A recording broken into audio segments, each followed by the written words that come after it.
Heraldo Podcast, un lugar para tus oídos. En la inminencia de las elecciones, hablemos de comedia musical.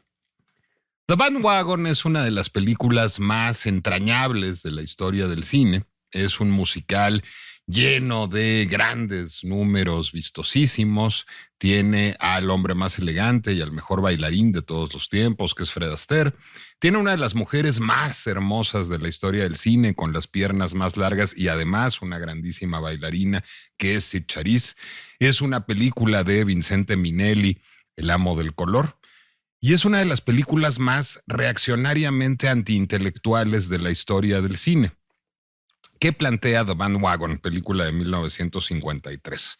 Bueno, pues hay un actor de comedia musical, como el propio Fred Astaire, es casi una película en clave, que dejó el teatro, dejó las tablas por irse a hacer una carrera hollywoodense, que fue muy exitoso, pero ahora anda un poco de capa caída. Hace 3 años que no filma y está regresando a Broadway, porque tiene unos amigos que al mismo tiempo son libretistas, pero también son actores de comedia musical, una pareja, un matrimonio, que le han escrito un nuevo libreto para que él regrese a Broadway.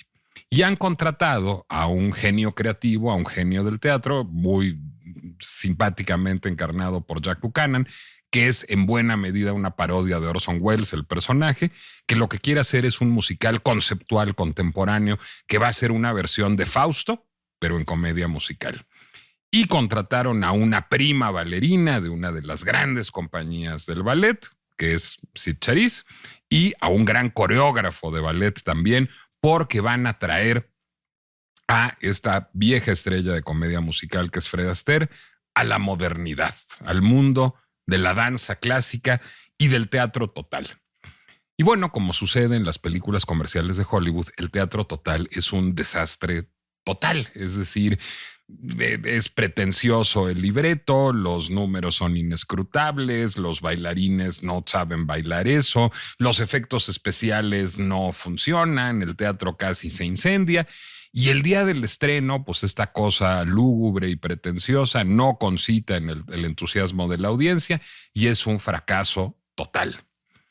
Y entonces esa noche, como sucede en las comedias musicales, Fred Astaire les dice que pues él puede salvar esa puesta en escena y hacer que los inversionistas recuperen su dinero y que todo el elenco no pierda el trabajo, porque él va a empeñar su colección de arte. Él es un coleccionista de arte en la película, y con ese dinero va a financiar un nuevo montaje que será una revista musical. Nada de temas pretenciosos, nada de discursos conceptuales, nada de teatro total, sino simplemente una sucesión de números musicales uno tras otro, y se va a llamar The Bandwagon. Se va a llamar el vagón de la banda. El vagón de la banda en un tren o en un circo itinerante o en un desfile. Y es una muy buena metáfora de lo que es una comedia musical. Es este hombre que es, digamos, el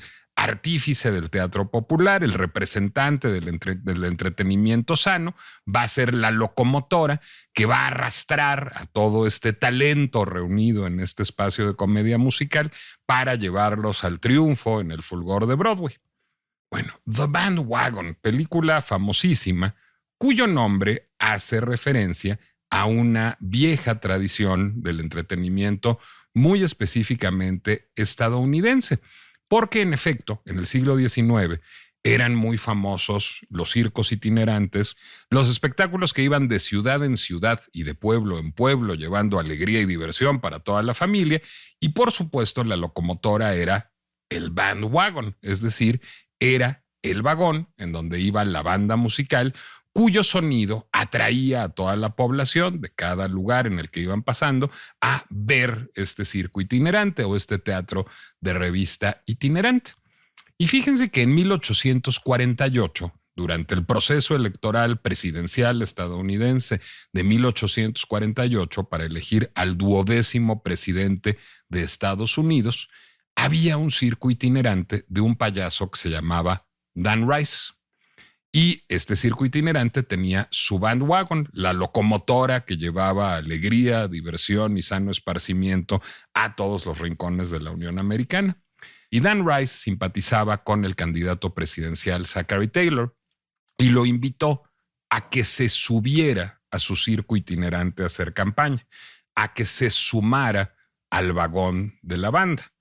Le dijo join the bandwagon, que ahora es una expresión que se utiliza de manera muy frecuente, no solo en el mundo de la mercadotecnia y de la mercadotecnia política de manera muy importante, sino en el mundo de los estudios de opinión. Le dijo, súmate al circo itinerante, yo te llevo en el vagón de la banda, que es el vagón que atrae el interés de todo mundo, y así vamos a ir como en una locomotora hacia el éxito. Y en efecto, así como el personaje de Fred Astaire logra llevar esta comedia musical lúgubre al éxito, trepándose, digamos, al bandwagon, pues esto logró el candidato Zachary Taylor trepándose al vagón de la banda del circo itinerante en 1848 y con eso se convirtió en el 12º presidente de los Estados Unidos. Bueno, ¿y por qué les estoy contando todo esto? Bueno, primero porque ya todos estamos hartos de hablar de Claudia Sheinbaum y de Xóchitl Gálvez, entonces hacía falta contar algo que fuera otra cosa. Pero también porque la idea del bandwagon me ha estado dando muchas vueltas últimamente por la cabeza y porque voy a decir algo. He acusado a esta película de Vincente Minnelli de ser reaccionaria, y lo es una película particularmente antiintelectual, pero no sé si yo he sucumbido a las mismas tentaciones que su libreto en términos estrictamente electorales. Me explicaré. Yo soy uno de los indecisos. Yo sí sé por quién no voy a votar. Yo no voy a votar por Claudia Sheinbaum y yo no voy a votar por Jorge Álvarez Maínez. Eso ya lo sé. Pero yo no sé si voy a votar por Xóchitl Gálvez o si voy a anular mi voto. Y voy a explicar aquí por qué estoy en ese predicamento en este momento. Yo no creo que Xóchitl Gálvez sea una buena candidata, ni creo que pudiera ser una buena presidenta de la República. Es una opinión personalísima, que puedo argumentar largamente, pero no es la materia de este podcast. Sin embargo, estaría yo dispuesto a votar por ella si eso redujera las posibilidades de que vivamos en un país con un gobierno de Morena y sobre todo con hegemonía política de Morena. Si hubiera alguna posibilidad de que Xóchitl Gálvez ganara la presidencia, a lo mejor yo podría votar por Xóchitl Gálvez, pero no creo que Xóchitl Gálvez tenga posibilidad alguna de ganar la presidencia. Bueno, ¿y por qué creo que no tiene posibilidad alguna de ganar la presidencia? Porque veo las encuestas, muchas encuestas, y las encuestas dicen que Claudia Sheinbaum le lleva una gran ventaja a Xóchitl Gálvez y que no hay manera de que la derrote la candidata de oposición.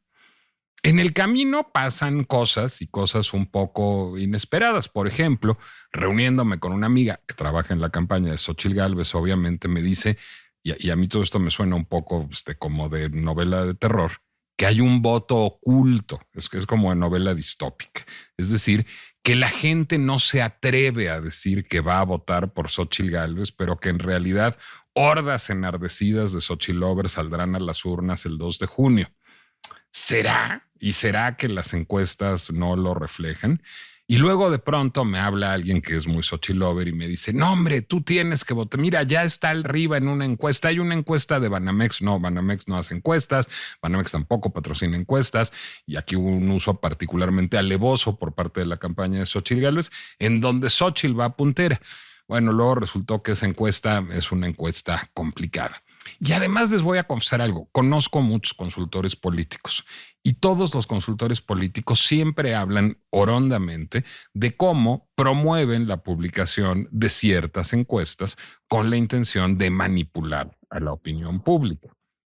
Entonces, pues, ¿qué es lo que pasa? Que yo mismo me he subido en el bandwagon, porque en términos de estudios de opinión, el bandwagon effect, que nace justamente en esa campaña de Zachary Taylor subido al circo itinerante de Dan Rice, ahí nace el término, y que es el mismo, digamos, ejemplo de fenómeno que retrata la película de Minnelli, es si creemos que algo le gusta a mucha gente, si creemos que algo tiene posibilidades de triunfar, nosotros queremos treparnos a ese tren. Eso es lo que significa join the bandwagon. Significa treparse al tren ganador.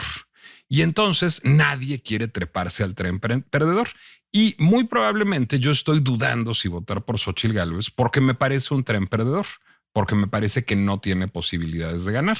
Y a lo mejor no las tiene, pero también es cierto que esa percepción está construida desde la publicación y la promoción de ciertas encuestas. Y llama mucho la atención, además, de pronto, cómo Morena, que es un partido que siempre ha sido muy escéptico con respecto a las encuestas, ahora parece el principal promotor de las encuestas y las están cantando y coreando arriba y abajo con muchísimo orgullo, porque claro, ahora las encuestas los favorecen.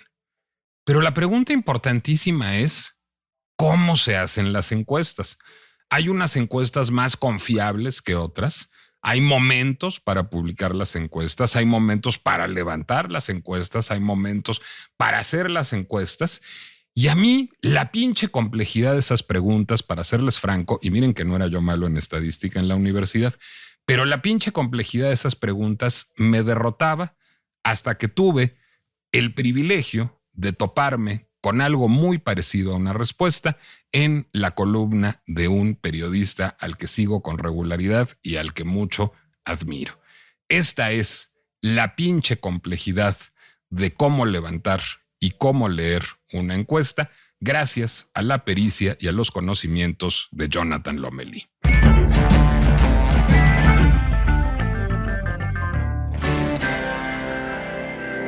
Soy Nicolás Alvarado, me da mucho gusto darles la bienvenida a una emisión más de La Pinche Complejidad, el podcast de El Heraldo Podcast, en donde a base de preguntas y referencias de comedia musical tratamos de hacer todo todavía más complejo de lo que ya es. Bueno, si ustedes no conocen a Jonathan Lomelí es porque son unos chilangocéntricos y hacen muy mal, porque en Guadalajara hay un gran periódico que se llama El Informador, que yo estoy pugnando desde hace mucho por mi título de tapatío honorario, leo todos los días, y uno de los mejores columnistas de ese periódico es Jonathan Lomelí, que se ocupa no solo de la actualidad tapatía, sino de la actualidad nacional con gran frecuencia y de temas que trascienden la actualidad nacional.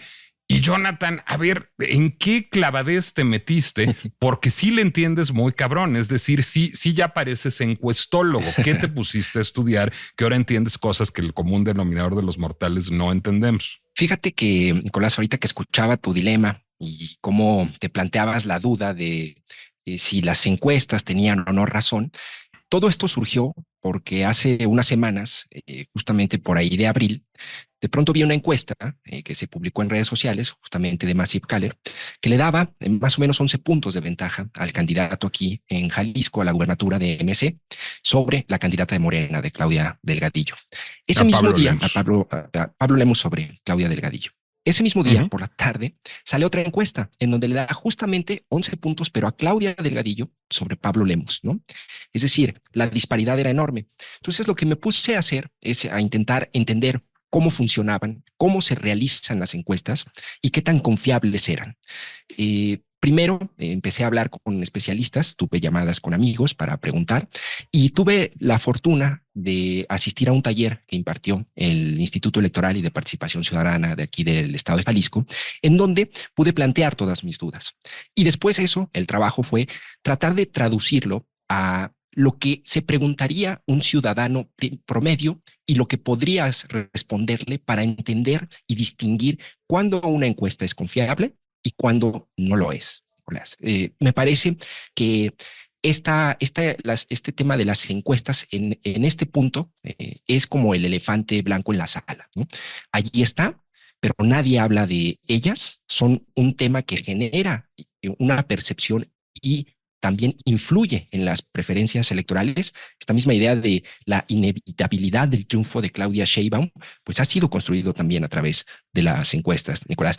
Yo digo que como periodista, bueno, a diferencia de un erudito, ¿no? Que intenta o que quiere saber cada vez más de cada vez menos, uno como periodista, curioso, impertinente, intenta saber un poco más de muchas cosas, ¿no? No sin necesariamente llegar a una expertise.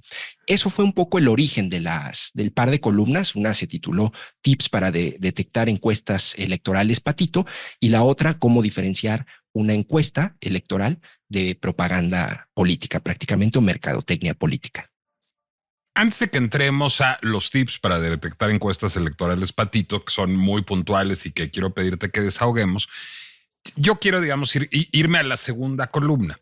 Más allá de la confiabilidad de la encuesta, y tú das buenos tips y se me ocurren unos adicionales para detectar buenas encuestas, sí hay un uso propagandístico de las encuestas, aunque las encuestas sean serias, ¿no? Es decir, esto no pone en entredicho la confiabilidad de las encuestas, que sí son serias, pero naturalmente los candidatos van a usar las encuestas en su favor. Hay un ejemplo, pues digamos que ha sido muy descollante en esta elección, que es esta encuesta que saca la campaña de Jorge Álvarez Maínez en todas partes de Maínez ya está en segundo lugar. Sí, Maínez ya está en segundo lugar en Nuevo León. No está en segundo lugar en Jalisco, ni en la Ciudad de México, ni en Zacatecas. No, nomás está en segundo lugar en Nuevo León. Pero claro, no nos dicen. Eso no invalida la encuesta, que es de Reforma y es seria. Eso lo que invalida, pues, es la moral de los estrategas de MC, ¿no? Claro. Fíjate que parte de lo que platiqué con especialistas y lo que hablábamos en el curso es que hay que entender que una encuesta de entrada no predice un resultado, es decir, no te va a decir quién va a ganar.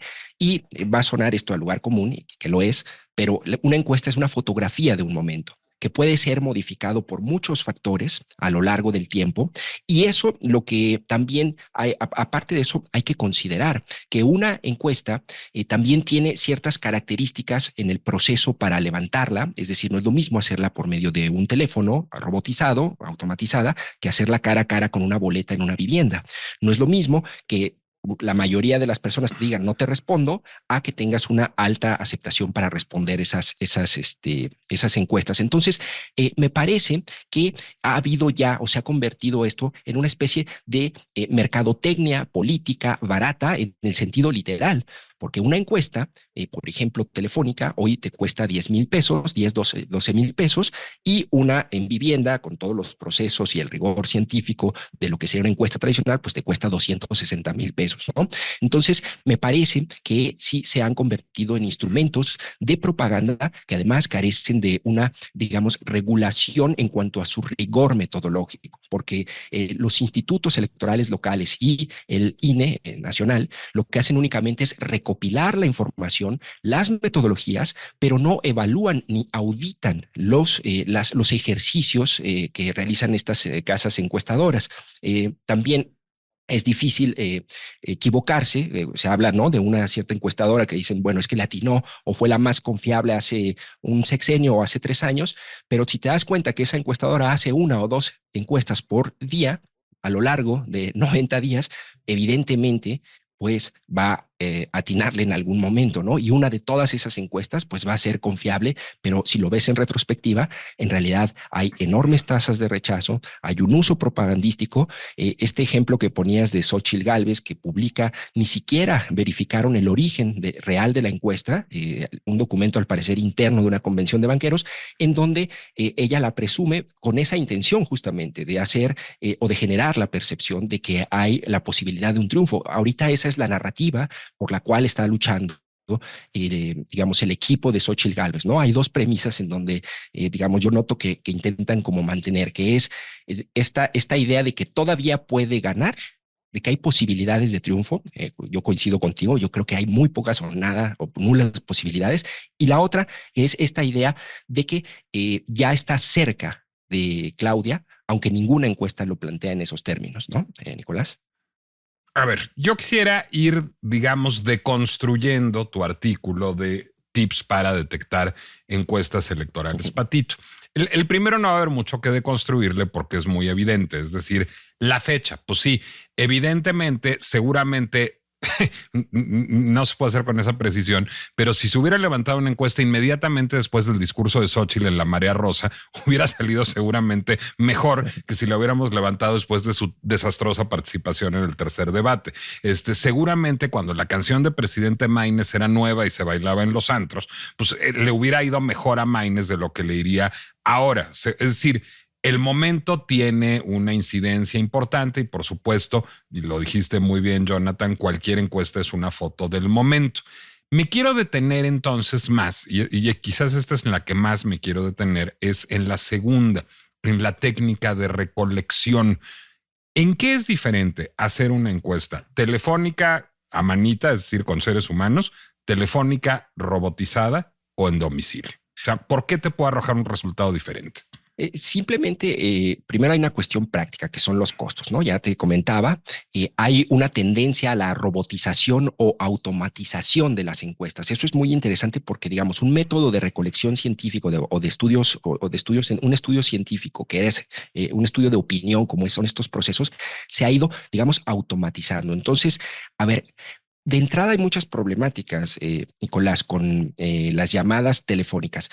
A ver, primero necesitas un padrón, ¿no? Para poder llamar, si vas a llamar a un teléfono fijo, de ahí de entrada hay un sesgo, porque no todos tenemos teléfono fijo ya, ¿no? Y hay, Bueno, a ver, una encuesta teléfono fijo creo que te arrojaría mayoritariamente personas muy mayores, es así decir, es, mayores de 50, 60 años. y no todos ya usamos teléfono fijo. Ahora, imaginemos que sea teléfono celular. Bueno, si es teléfono celular, necesitarías un padrón o una base de datos, que también no sabemos de dónde la sacan las encuestadoras, en donde puedas tener claramente el domicilio, ¿no? O la ubicación de ese registro telefónico para poder establecer un muestreo confiable en todo el país, o si lo vas a hacer a lo mejor en Jalisco, pues bueno, de entrada esas dificultades son las que plantean, ¿no? ¿De dónde salen esos padrones y si son confiables? El principal Te voy a problema... detener otra, Sí, déjame detenerte sí, otra vez. Seguramente si es teléfono celular, el segmento D estará subrepresentado, el E no estará presente, es decir, así las es. personas que viven en pobreza y en pobreza extrema no estarán presentes y seguramente los muy viejos tampoco estarán presentes. Es decir, en ese sentido es que te condiciona, digamos, la técnica de levantamiento, ¿no, Claro. Jonathan? Y lo más importante, Nicolás, son las tasas de rechazo. Es decir, yo creo que todos hemos cancelado o colgado una llamada para que nos intentan realizar una encuesta electoral, ¿no? Pues son, digamos, son molestas. Entonces, resulta que tienen tasas de rechazo del 95%. Esta misma encuesta que publicó Xochitl Gálvez, que comentábamos, hay una especificación al final en la vitrina metodológica donde dice que hay una tasa de rechazo del 95%. Es decir, de cada 100 llamadas, 95 rechazaron responder.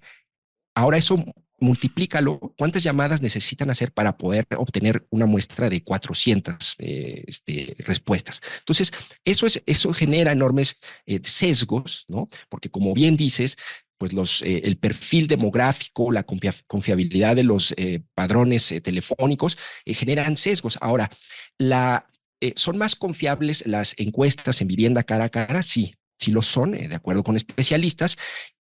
Una cosa también es, y un resultado puede estar condicionado si lo hacen en la encuesta en vivienda a partir de una boleta, es decir, que le den una boleta y de manera secreta, simulada, y pueda votar el ciudadano, así lo hacen en Una una boleta de tableta, una papel. boleta de papel, así es, así lo hacen en una tablet, por ejemplo, ¿no?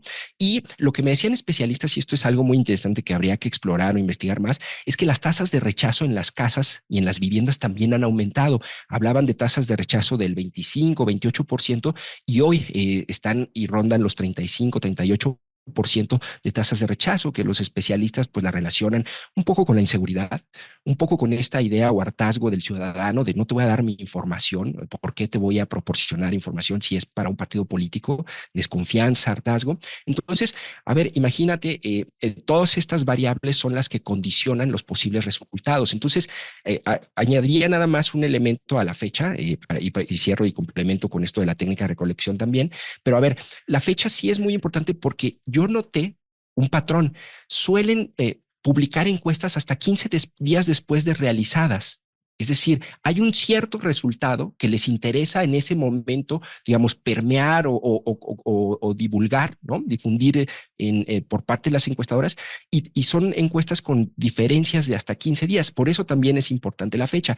Y ahora, la recolección, pues bueno, principalmente aquí tengo más o menos los datos de las encuestas presidenciales y literal, el 50% de las encuestas presidenciales que se han hecho en este periodo electoral han sido robotizadas, ¿no? Por teléfono, con robotitos. Solamente el 15% han sido telefónicas personales, es decir, con una persona llamando directamente, y solamente el 14% han sido presenciales en vivienda. Y hay un 21% digitales, que como bien mencionabas, Nicolás, al ser digitales, pues a quienes va a llegar la muestra es pues a un perfil a lo mejor de clase media, media alta, interconectado, joven, digamos, todos esos sesgos hay que considerarlos y el ciudadano los tiene que tomar en cuenta al momento de que le presentan una encuesta. Yo lo que llamo, lo que digo es que hay que hacer un doble clic para poder ver si es confiable una encuesta. Es decir, te va a tomar tiempo y un doble clic, ¿no? Ahorita llegamos al doble clic. Déjame detenerme otra vez en esos sesgos porque creo que también son importantes. Porque, ok, suena a que el mejor tipo de encuesta es la encuesta presencial en vivienda, pero ahí también tendría cuestionamientos que hacer. Es decir, imagínate estas comunidades cerradas, estos fraccionamientos de lujo que existen en Guadalajara, en Monterrey, en la Ciudad de México, a los que no te dejan pasar. Difícilmente vas a tener una respuesta del segmento A o del segmento AB, es decir, difícilmente te dejen pasar. Déjame irme al otro extremo. Imagínate una comunidad apartada en la Sierra de Oaxaca. Claro. Déjame irme a otro extremo. Imagínate un municipio, como hay muchos en el país, tomado por el crimen organizado, a los que es difícil entrar. Difícilmente tu muestra va a tener representantes de ese municipio. Entonces, incluso la presencialidad, pues tiene la limitación de que te contesten, de que te dejen entrar, de que puedas ir presencialmente a ese municipio.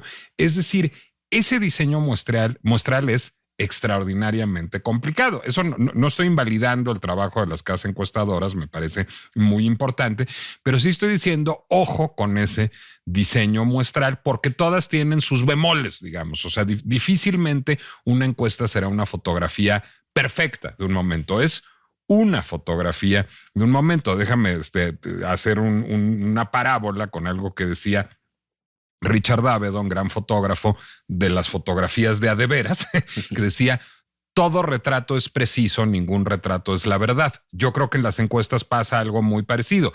Toda encuesta bien hecha es precisa, pero ninguna encuesta es la verdad. Es una aproximación a la verdad y por eso es bueno que haya varias, ¿no, Jonathan? Sí, claro. Y sobre todo, ahorita que mencionabas el caso de los fraccionamientos en urbes como Guadalajara, como bien mencionas Monterrey, aquí, por ejemplo, en Jalisco, hay un distrito en donde me decían los especialistas que prácticamente el 14% de la población vive en fraccionamientos. Allí no dejan entrar a los encuestadores, ¿no? Y esos perfiles demográficos son generalmente de estratos sociales medios altos y tienen una alta participación en la votación. Es decir, mientras en una elección intermedia el 50% de la población vota, aquí en Jalisco, en estas zonas o en estos fraccionamientos tienen tasas de votación arriba del 70, casi 80%. Entonces, imagínate, ¿no?, que tú eliminas todos esos elementos o a esa población de una encuesta en vivienda, pues por supuesto que habrá muchos sesgos. Ahora, esto significa, como tú bien dices, no significa, perdón, que sean completamente desconfiables o que no tengan ninguna credibilidad. Al contrario, me parece que hay que tener, yo lo llamaría, una confianza crítica en este tipo de ejercicios a partir de la revisión de las vitrinas metodológicas, que como ahorita estamos revisando, una de ellas es ponderar la fecha, la otra es la técnica de recolección. Ya sabemos que no es lo mismo un robotito haciendo llamadas insistentes a una persona en una vivienda con una boleta de papel de manera secreta invitando a la gente a votar, ¿no? Con tasas de rechazo que a lo mejor no rondan los 90% de una encuesta automatizada. ¿Cómo se hace ese doble clic? Es decir, ok, porque normalmente pues, nos enteramos de las encuestas por los medios de comunicación o por Twitter o por Instagram. ¿Cómo encontramos la vitrina metodológica? ¿Dónde se busca esa información? Mira, de entrada, te voy a compartir aquí, tengo un grupo de amigos y les interesa el tema de la política y nada más como ejemplo, el último mensaje es una imagen de una encuesta, ¿no?, en donde dice que va ganando la candidata aquí en Jalisco de Morena y pregunta uno, ¿qué tan seria es esa encuestadora? ¿Ustedes la conocen? ¿Se ve confiable? Bueno, lo primero que tienes que ponderar es buscar la vitrina metodológica como tal, así se llama. Si la encuesta no presenta esos elementos de la vitrina metodológica, en toda encuesta al final, ya sea como un apartado con letras pequeñitas, debe de establecer su vitrina metodológica. ¿Qué incluye la vitrina metodológica como, digamos, como mínimo, como piso mínimo que deberías exigir? Bueno, o que deberías evaluar para ver si es confiable, es, pues bueno, la fecha, la técnica de recolección, el margen de error y la tasa de rechazo, ¿no? Digamos, un poco eso sería como los elementos indispensables. Si de entrada un candidato o alguien te comparte una encuesta y no viene la vitrina metodológica, desconfía, ¿no? Digamos, podrías buscarla, googlearla, intentar encontrarla, la fuente original para buscar la vitrina metodológica. Aquí, por ejemplo, es muy común que candidatos compartan encuestas, que además me da mucha risa, porque no solamente están manipuladas, ¿no? Digamos, las cifras o los métodos de recolección, sino a veces hasta las gráficas, Nicolás, no sé si te has dado cuenta, pero a veces la diferencia, si hay entre un candidato y otro, una diferencia de 5 puntos, ¿no? En la gráfica es más amplia que la diferencia, a lo mejor, del tercer lugar, que es de 15 puntos. Entonces, hasta visualmente son inducidas o manipuladas las encuestas. De entrada, eso sería como el elemento, ¿no? Buscar la vitrina metodológica, si no está, desconfía, ¿no? Y googlear para poder identificar a la casa encuestadora. Ahora, si te quieres ir un poquito más allá, ¿no? Todos los institutos electorales locales y el INE tienen un micrositio en donde publican todas las encuestas con su metodología que han sido difundidas en medios de comunicación, ya sea digitales, escritos, televisión, radio, y allí también te puedes ya meter a revisar con más puntualidad si te interesa una encuesta en particular. Las van subiendo o publicando más o menos cada 15 días y es parte de lo que yo he hecho. Es decir, sí requiere más tiempo y atención y este doble clic para poder establecer la confiabilidad o no de una encuesta, pero yo de entrada diría, pues hay que desconfiar de cualquiera que nos llegue si no tiene la vitrina metodológica claramente expuesta. Déjame detenerte otra vez antes de llegar al INE y los institutos electorales locales, que me interesa mucho que lleguemos ahí y a otros lados. Pero la vitrina metodológica, a ver, ¿cuáles son los mínimos? O sea, una encuesta mínimamente aceptable tiene que ser no más vieja de ¿cuántos días? No sé, bueno, vieja, pues en realidad cualquier encuesta que haya sido a lo mejor de hace una semana, pues ya si hubo un evento que pudo, por ejemplo, haber modificado la percepción o las preferencias como un debate, es decir, un evento importante o un escándalo, me parece que la temporalidad debería medirse a partir de eso, ¿no? Es decir, bien ponías como ejemplo la canción viral de Maines, bien ponías como ejemplo la marcha de la Marea Rosa, esos elementos me parece que son los que hay que considerar. En cuanto a tiempo, pues me parece que entre más cercana es al día de la elección, me decía un especialista, dice, es el momento en donde mayor posibilidad de crecimiento o decrecimiento tiene un candidato y por lo tanto las fotografías pueden ser más confiables. Pero, digamos, con esa suspicacia habría que verlo, ¿no? En cuanto a la temporalidad. Y de la vitrina metodológica, pues es lo que te comentaba, ¿no? Los márgenes de error, la fecha, tasas de rechazo. Las tasas de rechazo son muy importantes porque... Exacto. A ver, ahí quiero ir. Sí. ¿Cuál es la tasa de rechazo mínimamente aceptable? Pues lo que decían especialistas, Nicolás, es que en una vivienda ronda generalmente el 25-28%, digamos, ese sería lo aceptable. Están un poco más arriba. Lo que sí es inaceptable es una tasa de rechazo del 90 y tantos por ciento, que es lo que ocurre con otro tipo de encuestas. Es evidente que es imposible garantizar que todos te respondan. Para eso también los encuestadores tienen estas especies de ponderaciones, ¿no? Hacen unas ecuaciones ahí estadísticas medias extrañas en donde plantean científicamente ante esas tasas de rechazo compensan, ¿no? El resultado y lo hacen un poco más confiable. Pero la realidad es que sí hay un problema allí que me parece que tiene que discutirse, que tiene que evaluarse y el propio gremio deberá asumir como un reto para próximas elecciones, además de una posible pues regulación o autorregulación de estos ejercicios, Nicolás. Déjame ya hacerte una pregunta que me intriga mucho. Es decir, cuando yo diseño una muestra, pues tengo un universo en donde tengo tantos que tantos van a ser Abs, tantos van a ser Cs, tantos van a ser Ds y tantos van a ser Es, tantos van a ser hombres y tantos van a ser mujeres, tantos van a ser 18 a 24, tantos van a ser 25 a 35, tantos van a ser urbanos, tantos van a ser rurales. Si a mí me rechaza una casa en donde yo iba tras un C típico de 25 a 35, rural, ¿lo sustituyen tal cual por uno igual o lo sustituyen por otro de la muestra a ver quién cae? No, lo sustituyen por otro igual porque además lo que tienen que hacer es ir recorriendo, ¿no? La opción y obviamente pues ya no es ni tu primera, ni tu segunda, ni tu tercera opción, pero buscan que sea del, digamos, el mismo estrato y de la misma sección. Lo que hacen, me explicaban los especialistas, es que ellos establecen secciones electorales y, bueno, si quieres ser muy preciso, muy riguroso, ¿no? Pues, bueno, dices, en un mapeo en estas manzanas y en estas cuadras tengo que ubicar tantas casas. Si ya no logras obtener las respuestas en esas casas y en esas manzanas, lo vas a tener que recorrer. Eso implica pues un margen de error o un margen de diferencia entre lo que tú habías planteado en tu metodología y lo que realmente estás pudiendo recolectar, ¿no? Digamos, son esos pequeños matices que creo que también enfrentan los propios profesionales de las casas encuestadoras, ¿no? Mínima, entonces, tasa de rechazo, ¿qué? O sea, 75% todavía es aceptable. Yo digo que, digamos, es una pregunta que habría que plantearle a los especialistas. Yo, al menos por lo que pude investigar, es que una tasa de rechazo del 20 al 30% es la aceptable. Es decir, lo que arriba del 30% ya no sería no, aceptable. a mí me parece que no, porque imagínate el sesgo que tienes enorme, ¿no? De respuestas cuando pues la mayoría te dice, no quiero responderte, ¿no? ¿Hay alguna técnica de recolección que sea inaceptable? O sea, por ejemplo, para ti una encuesta robotizada es inaceptable. No, Nicolás, no si se establecen reglas, si hay una auditoría clara y transparencia sobre los procesos y la metodología. Yo un poco hago la comparación con la profesión de periodista, digamos, que es algo que yo pues conozco y que ejerzo con el día a día.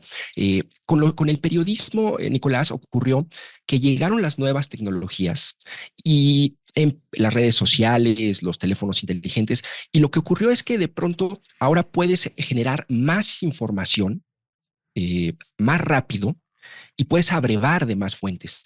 Pero esa digitalización también lo que generó son más riesgos para cometer errores y para perder el rigor que en otro momento caracterizó a la profesión. Y hoy tenemos ciertamente un problema en el manejo de la información como profesionales del periodismo, porque existen muchas herramientas. La prisa gana y yo creo que está pasando algo similar con las casas encuestadoras. Es decir, hoy otro elemento fundamental es el precio. Es decir, cuando tú ya puedes mandar a hacer una encuesta por 10,000 pesos, ¿no? En vez de los 260,000 con toda una metodología que implica personal, desplazarlos. O sea, imagínate qué tan fácil es hacer una encuesta por 10,000 pesos en todo el estado de Jalisco y a diferencia de hacerla en vivienda, con un costo de personal, de desplazamiento, de riesgos, de inseguridad. Entonces, me parece que el hecho de que se ha facilitado la generación de estos ejercicios a partir de las herramientas digitales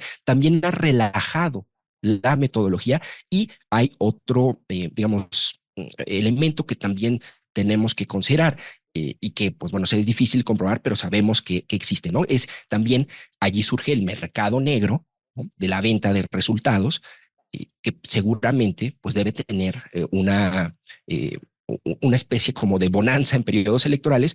Tan es así que en estos momentos es cuando surgen más casas encuestadoras y de pronto todo el mundo ya tiene una casa encuestadora y es porque también representan un negocio, Nicolás.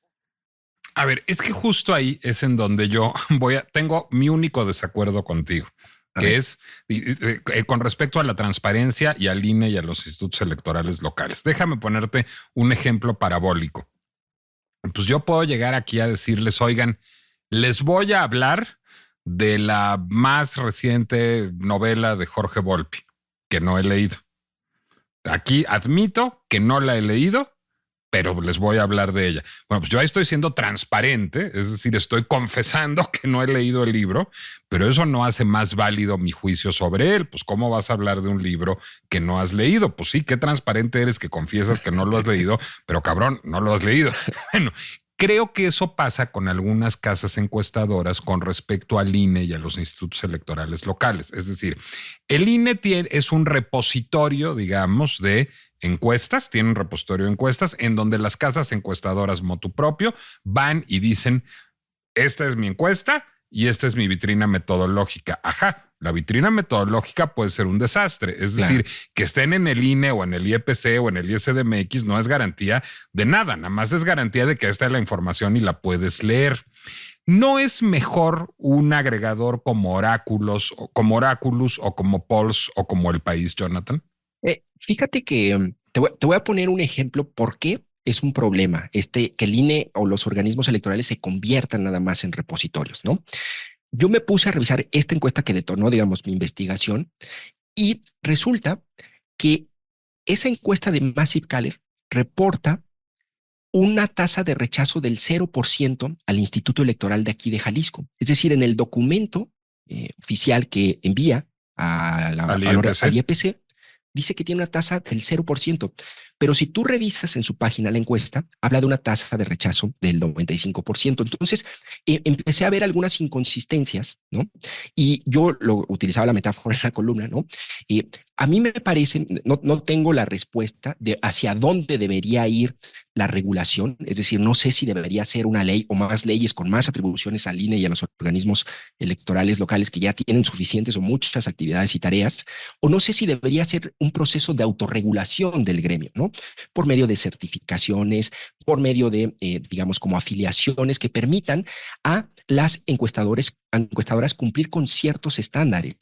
Yo ponía el ejemplo de que lo que ahorita ocurre es como el INE o los organismos electorales les da permiso a las casas encuestadoras, pueden cometer un crimen, ¿no? Siempre y cuando sean completamente transparentes y nos lo informan, ¿no?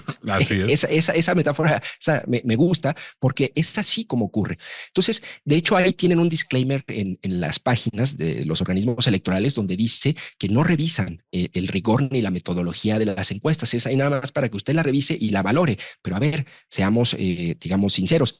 ¿Cuántos en realidad ciudadanos podemos evaluar el rigor científico de una encuesta? Podemos darnos a una idea con esta conversación que estamos teniendo, pero a ver, especialistas no somos. Entonces, eso y nada me parece que es lo mismo. ¿Hacia dónde debería ir una regulación? Esa es una de las grandes preguntas que habría que hacer e intentar responder, ¿no? Quiero llegar ahí, pero antes una aduana. A ver. Oráculos o Polls o El País no son buenas cribas, porque esas sí son cribas críticas. O sea, Oráculos no acepta Massive Caller. Sí. Me parece que es, o sea, fíjate, si hacen una selección de las encuestas, digamos, más confiables, y ellos las evalúan, por decir, partamos de ese punto, ¿no? Vamos a pensar que sí tienen un nivel de confiabilidad mayor, pero yo te planteo y te regreso la pregunta. Si tú tienes muchas manzanas medias echadas a perder, algunas podridas, ¿no? Y juntas muchas manzanas, así juntes 100, esas manzanas se traducen en una buena manzana, ¿no? Es decir, si ya traen defecto todas las encuestas, si tienen sesgos, es decir, su suma no va a generar necesariamente un resultado más confiable, ¿no? Muchas manzanas podridas no hacen una buena manzana. Ok, déjame entonces darte otra ruta de mi jefe y amigo y compañero tuyo de páginas en El Informador, Carlos Loret de Mola. A ver. Lo que dice Carlos es expedito. Lo que dice Carlos es atendamos a los clásicos. Para él los clásicos son Mitofsky, Covarrubias, Verumen, Reforma, Buendía y Márquez, Alejandro Moreno del Financiero y Gea Isa. O sea, lo que él dice es, estas son serias, llevan muchos años haciéndolo. Yo a estas sí les creo. Y añade dos, lo que pasa es que están, en el caso de Marras que analizaba, están muy disparadas. Está también Demotecnia y está alguna más. ¿Tiene sentido hacer eso, Jonathan? Decir, estas son, digamos, un poco como si fuéramos señora de Providencia o de Polanco, la de toda la vida, y a esa sí le creo. Sí, a ver, yo creo que sí es más confiable estas que mencionas, estas casas encuestadoras. A ver, tienen algunas desde los años 90 haciendo encuestas, pero no hay que perder de vista que el gremio atraviesa justamente problemas para los procesos de recolección y de estandarización de ejercicios demoscópicos. La inseguridad, los cotos, que ya lo mencionamos, ¿no? La propia desconfianza de los ciudadanos, es decir, vivimos un momento inédito de desconfianza de los ciudadanos en torno a los partidos políticos. Esas son condiciones que no existían hace 20 años. Entonces, habría que, como decía, ver con confianza crítica este tipo de casas encuestadoras, pero definitivamente sí. Es decir, yo confío más en una encuesta de una de estas casas que en una como hay algunas también, digamos, para ya mencionar otra distinta a la que a Massive Caller, no me acuerdo cómo se llama, pero también son telefónicas. Entonces, sí, son confiables y es parte también de lo que hay que entender de los procesos y las dificultades que hoy enfrentan estas casas demoscópicas, ¿no?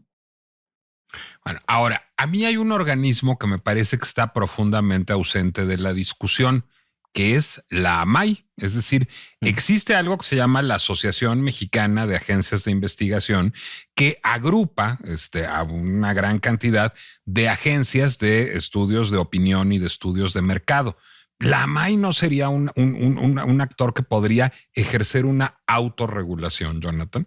Es que creo que es allí justamente donde hay una oportunidad del propio gremio. Yo creo que una casa encuestadora como Demotecnia, como incluso de las Heras, el propio Mitofsky, seguramente ven con preocupación el surgimiento de este tipo de encuestas que no tienen un rigor metodológico de como se acostumbró o se ha acostumbrado en otras elecciones.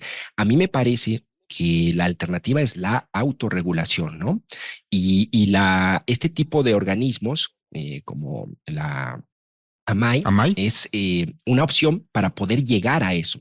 Pienso, por ejemplo, en las barras de abogados, ¿no? Que también o de notarios, los colegios de notarios, que también tienen como ciertos estándares para poder velar por la confiabilidad de los servicios que ofrecen. Además, sobre todo pensando en que es un gremio que vive de la credibilidad. Por eso lo comparo con el periodismo, ¿no? Es decir, vive de la credibilidad ante el público y en estos momentos estuve hace poco en un foro de monitoreo electoral y me llamó mucho la atención porque la primera pregunta de uno de los asistentes fue ahí en el TEC de Monterrey, fue acerca de justamente de las encuestas y qué tan confiables eran. Creo que sí es una preocupación y una inquietud de los ciudadanos. Esta desazón, ¿no? Esta confusión que tú sentiste, pues yo la siento y la he sentido también y eso me motivó a escribir esta columna y estoy seguro que muchos ciudadanos la comparten. Ahora imagínate, tú tienes un poco más o menos fácil el asunto, digamos, si tu dilema es entre Sheinbaum y Xóchitl. Yo creo que a pesar de las deficiencias de los métodos de recolección de las encuestas, la diferencia es tan grande que, bueno, casi siempre o mayormente sale Sheinbaum adelante y es un triunfo, digamos, como más o menos claro. Pero imagínate en un estado como Jalisco, ¿no? En donde sí hay las diferencias de 5 menos más, 5 puntos, ¿no? Entre uno y otro candidato, tanto en la candidatura. O como la Ciudad de México o Monterrey. De hecho, ¿sí? Las tres principales ciudades del país tienen elecciones cerradísimas. Claro. Entonces, uno de los dilemas es, bueno, como bien decías, uno quiere estar con el ganador o quiere evitar que el ganador o que el puntero llegue al poder, pero aquí sí realmente es desconcertante, ¿no? ¿Quién va adelante, Morena o Movimiento Ciudadano? Porque en Jalisco se da esta particularidad que tenemos.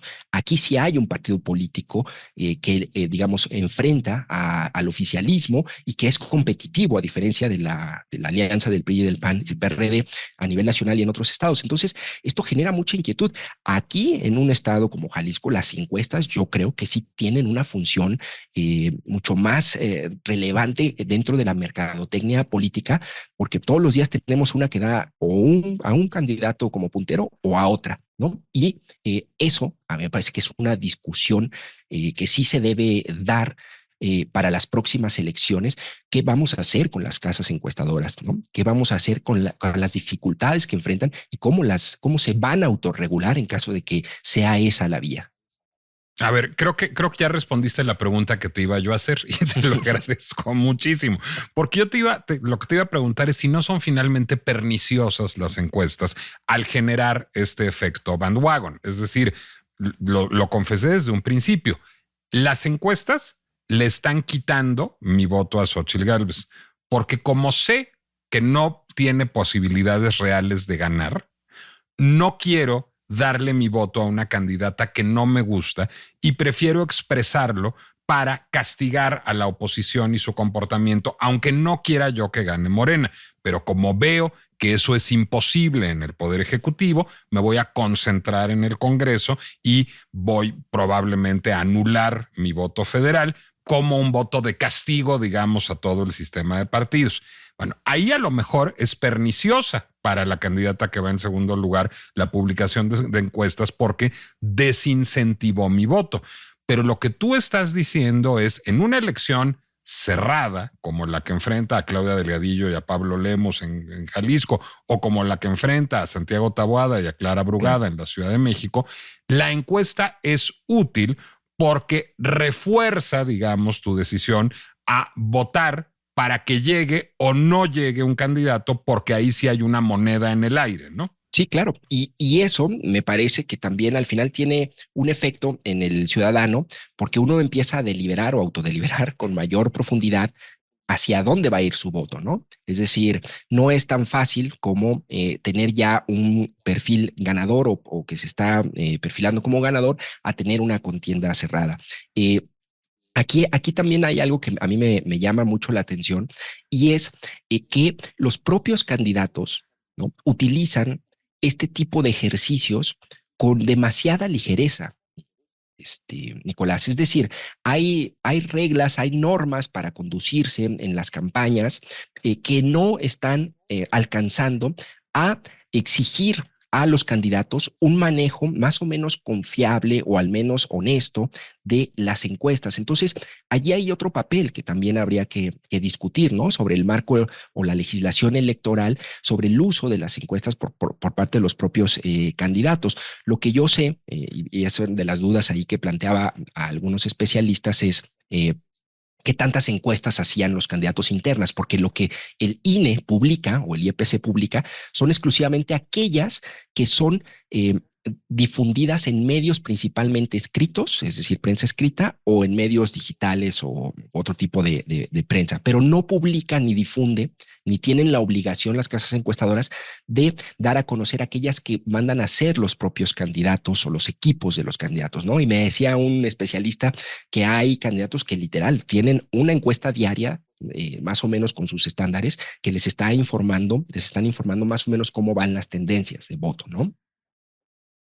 Ahora, eso es material para uso interno. Eso tampoco está mal que lo tengan, ¿no? Porque eso les permite saber cómo van. Sí, claro. Digamos, y allí un poco mi duda era, bueno, ¿qué tipo de encuestas tienen ellos, ¿no? Es decir, en qué tipo de ejercicios sí confían ellos. Y eso, pues es también un mercado. Es un mercado el que provee a los candidatos para tomar decisiones y además con otras variables muy distintas a veces de la encuesta clásica, ¿no? De si hoy fuera la elección, ¿por qué candidato votaría usted? Es decir, miden otras cosas, perfil demográfico, clases sociales, colonias, zonas. Entonces, digamos, es un mercado boyante en esta época, pero es un mercado que necesita, pues, cierto orden. Y yo creo que también se necesita cierto orden con respecto a lo que pueden hacer los candidatos con esas encuestas y a cómo las pueden publicar y publicitar. Es decir, a mí me parece muy bien que Maynes tenga una encuesta de Massive Caller que dice que va en segundo lugar en Nuevo León, pero entonces tiene que decir de manera destacada y legible que esa encuesta corresponde a Nuevo León. Es decir, pues ahí lo que hay es publicidad engañosa. Claro, y la publicidad engañosa o la propaganda me parece que es algo de lo que nos quejamos muchos ciudadanos, porque el la toma de decisiones de por sí, vives en estos momentos donde hay un bombardeo constante de medios de comunicación, de spots, es decir, toda la propaganda electoral invasiva, y a eso, ¿no? Hay este tipo de ejercicios que yo, como las encuestas que yo no sé si recuerdas, pero con Trump, ¿no? Las encuestas fallaron, decían que habían fallado, y yo planteaba a un especialista si la crisis venía desde allí. La respuesta que me daba este especialista me decía, bueno, lo que pasa es que no se equivocaron las encuestas, digamos, por el modelo electoral en Estados Unidos, es decir, el modelo en donde son colegios electorales los que tienen que sumar, digamos, pero Trump tuvo más votos, es decir, no se equivocaron las encuestas, ¿no? Entonces, a ver, yo creo que también nos hace falta algo, y es unas revisiones post-mortem o a posteriori de este tipo de ejercicios. Todo el mundo se olvida de las encuestas una vez que pasa la elección, ¿no? Y creo que sí valdría la pena empezar a hacer ejercicios para saber quiénes fueron los más cercanos o los más confiables con mayor o menor margen de error, y a partir de eso empezar a construir un prestigio, porque se nos está saliendo de las manos el mercado de las encuestas en estos momentos, ¿no? Rubruinfo se llama la casa encuestadora. Revisé en el registro público de esta similar a Massive Caller, ahorita me acordé, Nicolás, revisé en el registro público y resulta que se creó el año pasado en la Ciudad de México, ¿no? Y es una de las que está circulando más, digamos. Ya encontraron también su modelito de negocio, ¿no? Para poder generar, digamos, como ingresos en los momentos en que hay elecciones o en periodos de campaña, Nicolás. Y además, bueno, pues habrá que ver quiénes son los propietarios de esas casas encuestadoras. En ese sentido, creo que otro criterio sería la pertenencia a la MAI. Una casa encuestadora que pertenece a la MAI, pues es una casa seria, ¿no? Claro. Fíjate que otra de las cosas que me llamó la atención en los reportes o los repositorios de los institutos electorales es que están obligados a informar quién solicitó la encuesta y quién la pagó y cuánto costó. Entonces, prácticamente todas las encuestas que yo revisé la solicita la propia casa encuestadora, la paga, ¿no? Dice que es la propia casa encuestadora, y la publica la propia casa encuestadora. Entonces, dices, pues cuánto altruismo, no, pues ¿verdad? es una gran labor social la que hacen las casas encuestadoras. Evidentemente, ahí hay una mentira porque sabemos que hay todo un mercado entre políticos para poder generar ese tipo de ejercicios y después publicarlos, ¿no? Yo creo que los más confiables son los que salen en los periódicos, en mi opinión, ¿no? Reforma, el Universal, el Financiero, con casas encuestadoras de muchos años, con ejercicios en vivienda, preferiblemente con boleta en mano, y a partir de eso, pues que comience la discusión, ¿no? Deje usted en su agencia ciudadana salir a la señora de Providencia o de Polanco que lleva adentro y lo llevará a consultar las encuestas de toda la vida. Jonathan Lomelí, gracias. Ese fue en efecto un buen consejo. ¿Dónde podemos leerte, verte, escucharte y seguirte en redes sociales? Que todo lo podemos hacer, lo sé. Pues mira, estoy sobre todo más activo en X, antes Twitter, es como @JNLomelí. También así está mi usuario en Instagram y en Facebook. Y mi columna en El Informador la publico de lunes a viernes. La pueden encontrar ahí también en el portal de El Informador. Y pues te agradezco muchísimo la invitación, Nicolás. Yo soy un admirador de la pinche complejidad y ha sido un placer acompañarte. Yo soy un admirador tuyo y de Segismundo, tu gato también. Aquí, por aquí anda. Y además Jonathan escribe muy bien de cosas que no tienen que ver con política. Leerlo, escribir de comida es también una gozada y ya lo invitaremos a hablar de eso. Yo les recuerdo que me pueden seguir en Nicolás Alvarado Lector, tanto en Instagram como en Threads. Les recuerdo también que La Pinche Complejidad es una producción del Heraldo Podcast que pueden ustedes consultar en Spotify, Apple Music, Amazon Music, Deezer, YouTube o cualquier lugar donde suelan escuchar podcasts. Y yo, mientras tanto, seguiré con mi dilema hamletiano. ¿Voto útil con la nariz tapada o voto a conciencia doblando las manos? Esa es la cuestión.